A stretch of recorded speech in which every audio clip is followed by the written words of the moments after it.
Hai, perkenalkan, saya Nabil Akmal Nufus dengan NRP 21 2023 Di video ini, saya dan rekan saya yaitu Muhammad Haddad dengan NRP 21 2023 akan membahas karya dari arsitek asal Indonesia yaitu Frederick Silaban.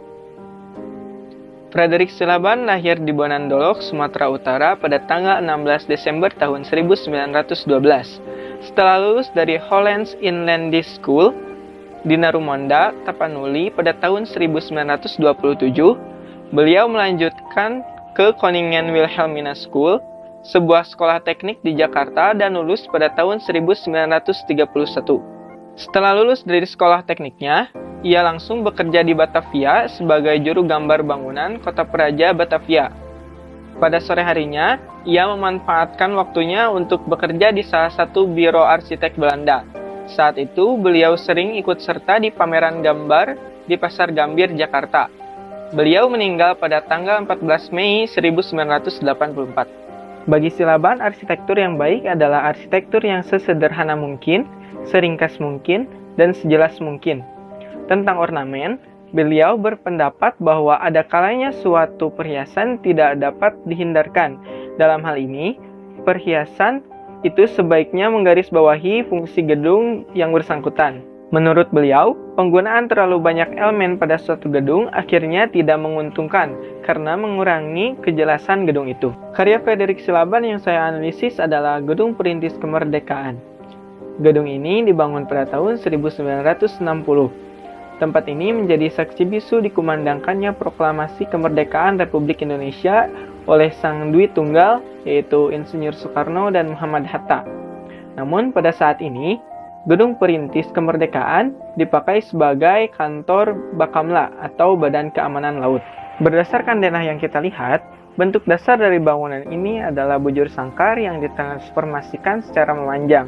Biasanya kita menyebutnya dengan persegi panjang. Jika dilihat dari tampak depan atau fasadnya, bangunan ini berbentuk kubus yang ditransformasikan menjadi bentuk-bentuk prismatis dengan cara memanjangkannya. Kita lebih sering menyebutnya dengan balok. Bangunan ini mengalami transformasi aditif atau penambahan pada fasadnya. Beberapa penambahannya yaitu overstack dan kolom. Overstack dan kolom ini berbentuk kubus yang ditransformasikan ke bentuk prismatis serupa melalui perubahan-perubahan terpisah pada tinggi, lebar, dan panjangnya. Jika diperhatikan secara seksama, terjadi pengulangan bentuk pada struktur kolomnya yang juga berfungsi sebagai ornamen. Bangunan ini terlihat sederhana sesuai dengan manifestonya bahwa arsitektur yang baik adalah arsitektur yang sesederhana mungkin.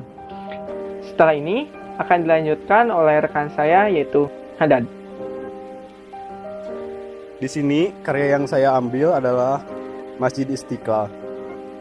Masjid Istiqlal dibangun tahun 1961 sampai 1978. Masjid Istiqlal ini adalah sebuah masjid nasional yang berada di Kota Jakarta Pusat, Provinsi Daerah Khusus Ibu Kota Jakarta, Indonesia. Masjid ini menjadi masjid terbesar di Asia Tenggara dan masjid terbesar ke-6 di dunia dalam hal kapasitas jamaah. Dibangun untuk memperingati kemerdekaan Indonesia menjadi nasional Indonesia. Diberi nama Istiqlal, kata bahasa Arab untuk kemerdekaan. Masjid ini dibuka untuk umum pada tanggal 22 Februari 1978. Di dalam Jakarta, masjid ini terletak di sebelah Istana Merdeka dan Gereja Katedral, dan juga Gereja Immanuel. Untuk interiornya, masjid tersebut ditopang 12 tiang yang melambangkan hari kelahiran Nabi Muhammad SAW yang jatuh pada 12 Rabiul Awal. Yang kedua, menara masjid yang hanya berjumlah satu itu menandaan keesaan Allah. Di sini saya menyantumkan gambar kerja Masjid Istiqlal. Ada gambar denah, tampak, potongan, dan perspektif barat daya. Untuk analisisnya, ada silinder, lingkaran, persegi, dan persegi panjang.